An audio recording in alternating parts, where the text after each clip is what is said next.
Shortly before 5 p.m. on January the 1st of 2019, gunshots were heard from a family home in Melbourne, Florida. As the incident unfolded, Mona Stillwell was on a phone call with 911 emergency services. The woman had recently moved in with her parents after experiencing marital problems. During the 911 call, she was screaming in terror while struggling to tell the operator that her husband was trying to shoot her and her parents. William had shown up to a garden party at the address armed with a 9mm pistol. The operator attempted to find out more details about the situation, but Mona kept screaming at her husband, pleading for him to spare their twin children. The operator could hear the twins crying in the background. At some point during the call, multiple gunshots could be heard, and the operator sent the police to the scene. A neighbor of the Stillwells also called 911 to alert the authorities about the horrific scene that was taking place in the family's backyard. When they arrived at the address, officers found Mona and her parents with gunshot injuries.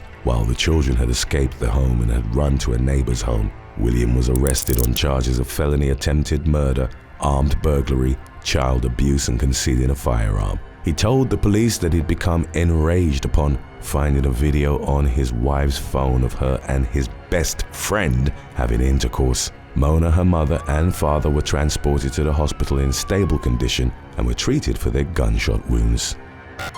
Number 7. Adrienne Murray. On May the 20th of 2023, Nakala Murray was at her residence in Indianola, Mississippi, with her 2 children and her nephew when her husband came home at around 4 a.m. The man seemed to be irate when he walked into the house. Nakala consequently directed Adrienne, a son she'd fathered with a different man, to call the police. Adrienne placed a 911 call and officers were sent to the address for what was described as a domestic disturbance. An Indianola Police Department officer reportedly entered the house with his gun drawn and asked those inside to come out. As Adrienne came around the corner of a hallway and into the living room, the man shot him. The victim was left in critical condition and he was taken to the University of Mississippi Medical Center in Jackson, where he was placed on a ventilator and given a chest tube. Adrienne survived the shooting with a collapsed lung, fractured ribs, and a lacerated liver. Following the incident, the officer who shot him was placed on paid administrative leave until June the 15th, when he was suspended by city officials. After the shooting, Adrienne and his mother filed a lawsuit in federal court against the officer, the city of Indianola, its police chief, and 5 other police officers alleging negligence and excessive force. A family lawyer argued that the sheer difference in height meant that Adrienne could not have been confused with the man for whom the police had been called. The family requested $5 million in compensation. Updates indicated that the mayor of Indianola had told the family that the city doesn't have $5 million in the bank and the matter had yet to have been resolved. Number 6. Donna Marie Nichols.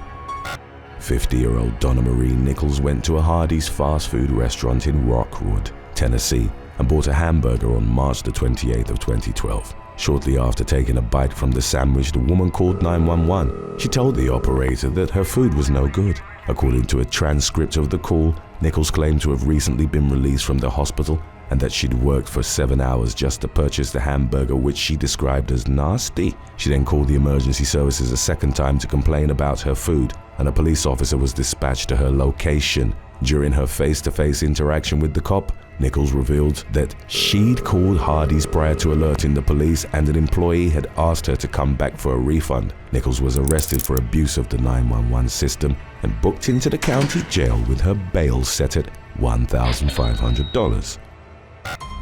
Number 5. Brandon Cole.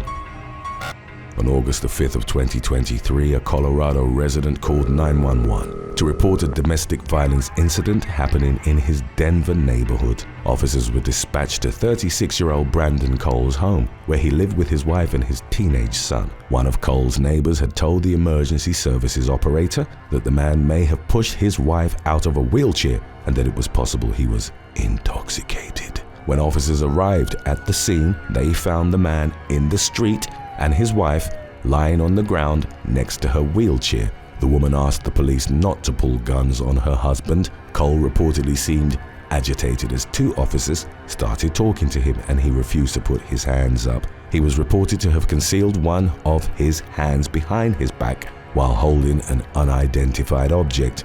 Cole then moved towards one of the officers, who shot him with a taser that failed to connect, as both of the electrified nodes were required to subdue him. A second officer pointed a gun at him and asked the man to stop. 36-year-old Cole then changed direction and rushed towards her, prompting the officer to fire 2 shots, which connected. Cole collapsed and died at the scene. Following the incident, the police officer reported that she thought the man was armed with a knife, but it turned out he'd only been holding a black marker. An investigation was launched to determine if the officer would face criminal charges. Number 4. Tyree Sampson. Missouri teenager Tyree Sampson was visiting Central Florida on a football program trip on March the 24th of 2022, along with a friend and their family. At around 11 p.m., Sampson got on the free-fall ride at Orlando's Icon theme park after being refused by the operators of other attractions for being too large to ride safely. He was reported as being 340 pounds on a 6'5" frame at the time. Before the ride had begun, Sampson was concerned about the safety harness not being locked in properly. He reportedly told the friend seated next to him, "I don't know, man. If I don't make it down safely, can you please tell my mama and daddy that I love them?" The machine then took the gondola holding Sampson and his companions more than 400 feet up in the air before releasing it in a free fall. As the ride reached approximately 100 feet above the ground, the machine braked for about 10 seconds. The teenager slipped out of his harness and fell out of his seat, smashing into the ground in front of horrified park goers. Distraught visitors were reported to have started screaming, and a woman placed a 911 call that would reveal the circumstances surrounding the accident. She told the operator that the seat belt hadn't been properly secured on the teen when the ride started. She also asked for help, claiming that Sampson was still breathing as he lay on the ground, but that he wasn't responsive and that his arms and legs appeared to be broken. The woman later informed the operator that no one was able to perform CPR on the teenager because he'd fallen on his stomach and he was too heavy to be shifted onto his back. Sampson did not survive the fall and succumbed to his injuries moments later. Following the incident, investigative efforts revealed the teenager's harness had been adjusted to allow a larger gap than normal, and that the weight limit stated in the ride's safety manual was 287 pounds. Sampson's family filed a lawsuit in state court against a number of defendants associated with the ride. Updates from the spring of 2023 indicated that the attraction had been torn down and an unspecified settlement had been reached with Sampson's family. Number 3. Tianis Jones. On May the 20th of 2022, Tianis Jones drove to a McDonald's in Lakeland, Florida, to pick up an order that she'd previously placed online. The pregnant woman was handed her bag and discovered that the fast food chain employees had made a mistake with her order. She was directed to a different window to have her order redone. 22-year-old Jones became enraged, parked her car, and went inside the restaurant. She grew increasingly displeased. In spite of workers' offers to fix the issue and refund her, Jones went as far as to call 911 to complain that McDonald's had gotten her order wrong. In the moments that followed, she began assaulting the staff, throwing cups and other objects at them before walking behind the counter. Prior to leaving the restaurant, Jones exposed her belly to the staff and began twerking at them. The woman's sister and mother had tried to get her to calm down and remained behind to talk with responding police officers. Following the incident, Jones was arrested on charges of burglary with assault, disorderly conduct, and criminal mischief. Commenting on the incident, Polk County Sheriff Grady Judd would later tell the media that Jones had created a McMess and acted like a McNut, adding that she ended up a McBurglar. Today's topic was requested by Instagram follower Manny Pang. If you have any other topics you'd like to learn about, subscribe and let us know in the comments section below, or follow us on Instagram and reach out to us there. Number 2. Saloni Ketapal. On February the 13th of 2020, the emergency services in Ohio received a call from 36-year-old Saloni Ketapal. The woman complained to the operator that her parents had stopped paying for her cell phone plan. Ketapal was informed that her situation was not considered an emergency and asked to refrain from making further contact on the matter. Several hours later, the woman called 911 again, became belligerent, and insisted that her reason for calling was legitimate. She kept making calls to the regional emergency dispatch center, demanding a police response for her issue. Massillon officers were sent to her location and Ketapal was arrested and charged with disrupting public services, considered to be a fourth-degree felony. The woman was taken to jail with her bond set at $2,500. We have our closely related release about when being an emergency worker goes wrong lined up for you right after number 1. Stay tuned if you'd also like to watch that one. Number 1. Christian Glass. On June the 10th of 2022, Christian Glass called 911 for help after the SUV he was driving broke down in the mountain town of Silver Plume, Colorado, and had become stuck on a dirt road. During his emergency call, the man told the operator that he believed he was being followed and showed signs of paranoia, hallucinations, and experiencing a mental health crisis. The 22-year-old told the operator, "If I got out of the car, I might be in danger," adding that he loved her being on the line with him while he was frightened. Police officers were sent to his location and approached his SUV, asking Glass to step out. The 22-year-old refused to leave his vehicle, saying he was terrified. Officers tried to negotiate for roughly an hour with the young man before they decided to breach the car. After smashing the windows, they peppered Glass with beanbag rounds and tasered him. During the chaos, the 22-year-old reached for a knife and allegedly attempted to stab an officer with it through a broken window. He was then shot 5 times by Clear County Deputy Andrew Buin, with a bullet striking his lungs, liver, and spine. Glass, who was heard repeatedly shouting, "Lord, hear me," during the shooting, died at the scene. Body cam footage would show that he'd never moved from the driver's seat. Police had initially claimed the 22-year-old was the aggressor in the incident, but investigators found he posed no threat and that officers had artificially escalated the situation, resulting in the shooting. Glass's parents sued the force and, in May of 2022, were awarded $19 million, the largest settlement for a police killing in Colorado history. The negotiations had also resulted in the Clear Creek Sheriff's Department being required to establish a crisis intervention team and train the entire force in crisis intervention by the end of 2024. Number 10. Yadira Arroyo. 44-year-old Yadira Arroyo, a New York Fire Department medic, died on March the 16th of 2017 after being run over by a thief driving her ambulance. Jose Gonzalez, aged 25, reportedly jumped onto the emergency vehicle's back bumper. When Arroyo and her co-worker Monique Williams, who'd been called to an emergency involving a pregnant woman, were alerted to Gonzalez's presence by passers-by, they pulled over. A video recorded by a bystander showed Gonzalez forcing Arroyo out of the driver's seat before getting behind the wheel himself. The medic attempted to hold onto the open door but was thrown to the ground and ran over as Gonzalez accelerated. He continued to drive erratically before crashing into a parked car. Williams tried to render aid to her partner while the police took the culprit into custody, but her efforts proved fruitless. Infuriated, Williams attacked Gonzalez while he lay handcuffed on the ground. The man, who'd been arrested 31 times prior to Arroyo's death, was charged with murder, grand larceny, and operating a vehicle while impaired. In 2022, he was found fit to stand trial. Pre-trial hearings were held in the Bronx in January of 2023. Number 9. Robert Woodruff.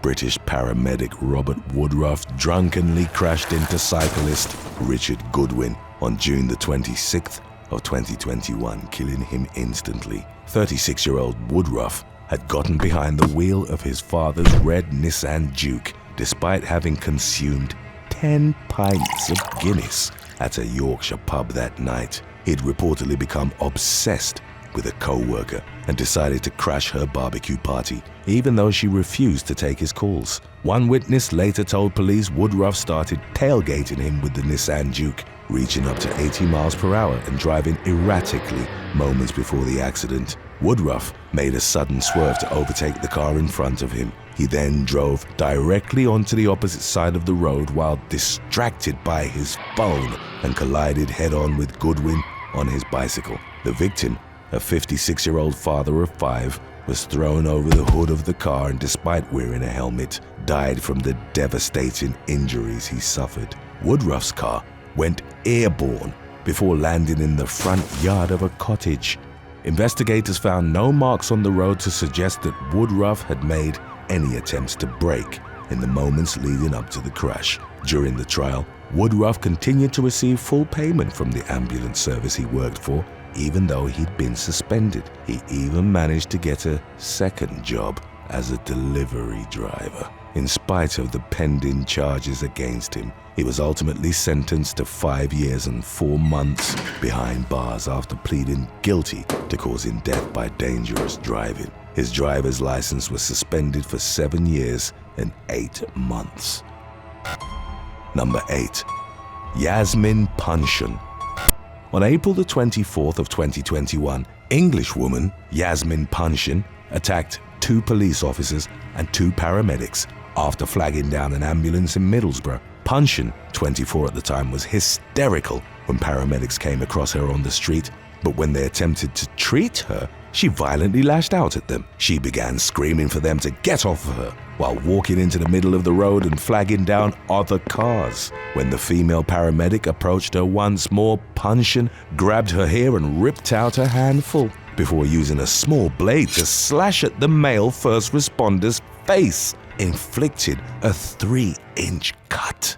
Punchen fled the scene but was located by police later that night. She attempted to resist arrest, punching one officer in the face and kicking another in the chest. During a subsequent court hearing, Punchen's attorney, Peter Hamill, assured the court his client was remorseful and indicated she'd been under the influence of both alcohol and illicit substances at the time. She was sentenced to 16 weeks in jail, followed by 18 months of probation. Judge Helen Cousins also ordered her to complete 30 days of rehab and be subjected to a 12-week curfew. Number 7. Zofia Nowaka. 19-year-old Londoner Zofia Nowaka assaulted a paramedic, a security guard, and a police officer after being taken to the hospital for a potential overdose on November the 18th of 2020. Nowaka had reportedly ingested a bevy of illicit substances as well as a bottle of tequila, and she was subsequently taken to Charing Cross Hospital. She became aggressive and hostile toward the staff immediately upon arrival. Nowaka threatened paramedic Matthew Morgan, yelling homophobic insults before attacking nurse Elizabeth Keegan. When security guard Palmer Sharma attempted to escort the unruly patient out of the building, Nowaka shifted her rage towards him and would eventually slap policewoman Angela Clift before finally being wrangled into custody. She pleaded guilty to assault as part of a deal with the prosecution in order to avoid jail time. Nowaka agreed to participate in alcohol therapy and remained on probation for a year. She was also ordered to pay each of her victims $75 in restitution. Number 6. Dallas Boyko.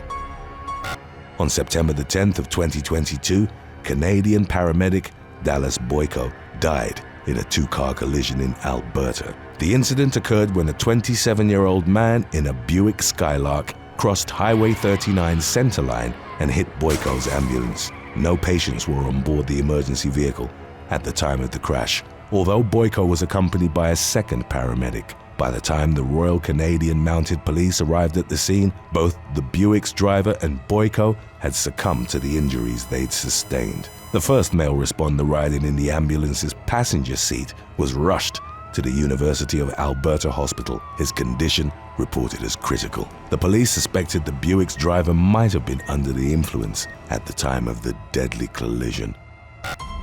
Number 5. Melanie Maguire.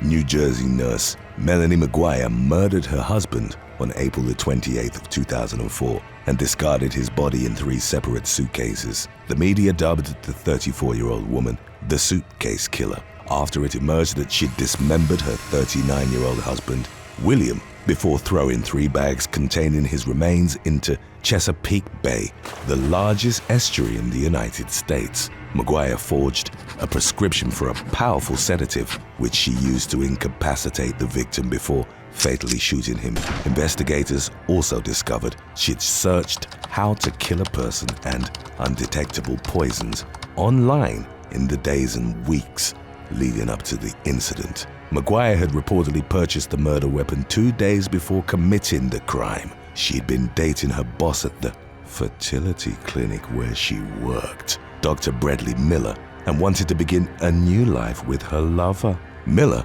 cooperated with authorities during the investigation. On July the 19th of 2007, Maguire was sentenced to life in prison, having been found guilty of first-degree murder, perjury, and desecration of human remains. Number 4. Deborah Darley. 57-year-old Deborah Darley, a paramedic from Staffordshire, England, was violently attacked by a drunken man while on call in 2016. Darley recounted the assault during a video created by the National Health Service as part of an initiative to keep first responders, doctors, and nurses safe. The woman, who'd worked as a paramedic for 19 years, revealed she'd been punched, insulted, bitten, pushed, and spat on while on call, but the most belligerent patient she encountered left her with a broken arm. While Darley was attempting to help an unnamed man, he violently lashed out at her, resulting in severe soft tissue damage in her arm that took several months to heal. She also had to wear a cast for 6 weeks. Darley recounted how worried she was after the incident, as the use of her hands was vital for her line of work, and the injury thus could have ended her career. Fortunately, she managed to make a full recovery. Number 3. Brenda Fox. On June the 16th of 2019, Brenda Fox was violently beaten by a drunk man she was attempting to aid in the back of her ambulance. In the British town of Hitchin, Fox and fellow paramedic Ailsa White were manning the ambulance when they were called out for an emergency. The man, however, quickly became belligerent and refused to be treated. He attacked Fox, forcing her to the ground and mounting her, before raining down a flurry of punches. The drunk man only stopped when police arrived and forced him off of Fox. The victim's daughter made a post on social media recounting the attack, along with pictures of Fox's black eyes and the multiple bruises she sustained. Fortunately, Fox managed to make a full recovery and suffered no long-term effects from the incident. Number 2. Joel Martinique Hall. 24-year-old Joel Martinique Hall claimed to have the coronavirus while spitting on and biting an emergency worker in Pwllheli, Wales, on April the 7th of 2020. She was arrested at the scene and charged with 11 total offenses. Following her trial, Hall was sentenced to 6 months in prison, despite it having been her first time facing the courts. Police Chief Inspector Mark Armstrong told the press that Hall's substantial punishment displayed how seriously the judges took attacks against first responders during the pandemic. Only a day prior to Hall's incident, a 30-year-old man from Staffordshire, England, named Lance King, accosted 2 nurses after being taken to the Royal Stoke University Hospital. King, who was suspected of having COVID-19, coughed on 2 emergency workers and urinated on the floor while awaiting to be treated. He was consequently sentenced to a year in prison. Before you watch our last listing, be sure to stick around in case you haven't seen our earlier video about when getting stuck goes wrong. Number 1. Lizzie Smith. In 2019, London paramedic Lizzie Smith was assaulted in the back of her ambulance while treating a man who'd been injured during a fight. The victim's identity had been kept secret from the public when the case was initially reported by the media. However, she subsequently decided to waive her right to anonymity in order to shed light on the abuse medical staff members are regularly subjected to in the UK. 25-year-old Smith had been treating the patient for a head injury and bent over to throw a disposable medical item into the bin when he allegedly groped her. She was too shocked to say anything in the moment, but later filed a police report. The man, whose name wasn't released to the media, was placed on the offenders list for 5 years and was also ordered to pay a fine as punishment for the assault. Thanks for watching. Which disaster scenario do you think you'd have the best chance of escaping alive, considering your skill set? An avalanche, a tsunami, or a forest fire? Let us know in the comments section below.